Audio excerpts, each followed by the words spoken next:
La princesse Arléane et la couronne des prophéties. L'aube étendait ses voiles d'or sur Biarmande. Du haut de la tour d'ivoire, la princesse Arléane regardait les collines se réveiller. Mais ce matin-là, son regard fut attiré par une lumière inhabituelle, quelque part dans les montagnes lointaines. Cela ne ressemblait pas à un simple rayon du soleil. C'était comme si une étoile avait quitté le ciel pour se poser sur la terre. Poussée par un mélange de curiosité et de pressentiment, elle sella sa cape, prit sa monture et descendit vers la vallée des brumes. Là, au pied d'un olivier si vieux que ses racines semblaient boire la mémoire du monde, elle trouva un objet étrange, une couronne qui n'était pas d'or mais de lumière vivante. Chaque gemme scintillait d'une teinte différente et portait un mot gravé dans une langue qu'elle ne connaissait pas, mais qu'elle comprenait pourtant. Genèse, Exode, Lévitique. Lorsqu'elle posa la couronne sur sa tête, une voix douce et solennelle remplit l'air. « Marche, princesse, et tu verras l'histoire du monde avant le tien. » Le sol se dissipa sous ses pieds. Elle se retrouva dans un silence parfait, puis soudain, la lumière jaillit. Elle vit les cieux se déployer comme une immense toile, la mer et la terre s'embrasser, les étoiles se fixer à leur place comme des perles sur un voile noir. Elle marcha dans le jardin d'Éden. Adam et Ève cueillaient des fruits aux couleurs irréelles. Un singe se suspendit à une branche et lui fit une grimace. Ève éclata de rire, mais Arléane, amusée, lui lança « Si tu croques le mauvais fruit, mon cher, ça ne va pas bien finir. » Plus loin, Noé enduisait de pois les planches d'une arche gigantesque. Les animaux arrivaient deux par deux, des lions majestueux, des moutons maladroits et même un couple de tortues qui semblaient pressées comme une sieste. Noé lui lança « Ne te moque pas de mon chantier, princesse, c'est Dieu qui a passé commande. » Abraham, sous un ciel constellé, lui montra les étoiles. Chaque promesse de Dieu brille comme l'une d'elles. Alors je vais m'entraîner à les compter.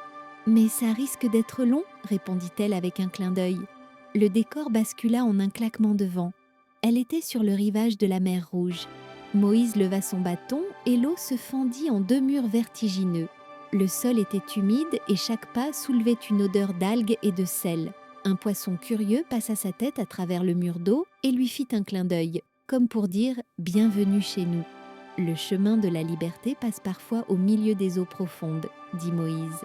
Arléane, les yeux écarquillés, répondit « Et parfois, il faut juste marcher vite pour ne pas se faire rattraper par vous savez qui ».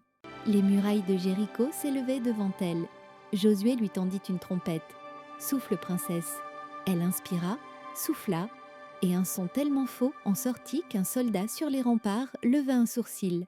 Mais quand toutes les trompettes sonnèrent ensemble, les pierres tombèrent comme du sable.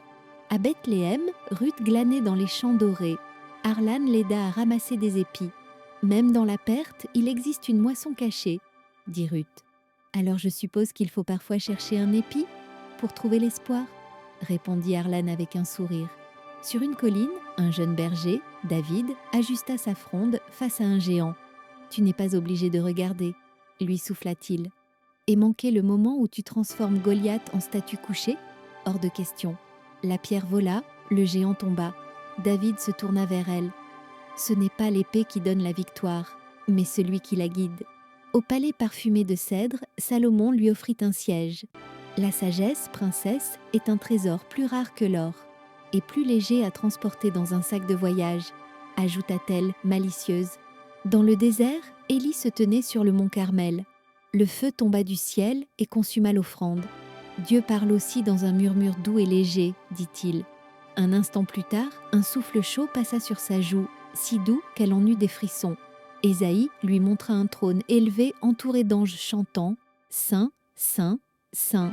Jérémie, les yeux rougis, pleurait sur une ville détruite. Même dans les ruines, sa miséricorde se renouvelle chaque matin. Dans la fosse, Daniel caressa la crinière d'un lion comme on caresse un chat. La foi ferme la gueule des fauves. Je note, et je vais éviter d'essayer ça à Biarmande, répondit Arléane.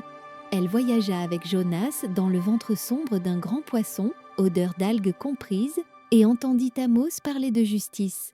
Michée lui montra Bethléem, petite et paisible, où naîtrait un roi éternel. Quand la couronne quitta sa tête, Arléane se retrouva au pied de l'olivier. Le ciel de Biarmande semblait plus vaste qu'avant, comme si chaque histoire l'avait élargi. Elle fit graver la couronne des prophéties et la plaça au sommet du temple afin que chacun sache. L'histoire est une lumière à porter, pas un trésor à enfermer. Abbé.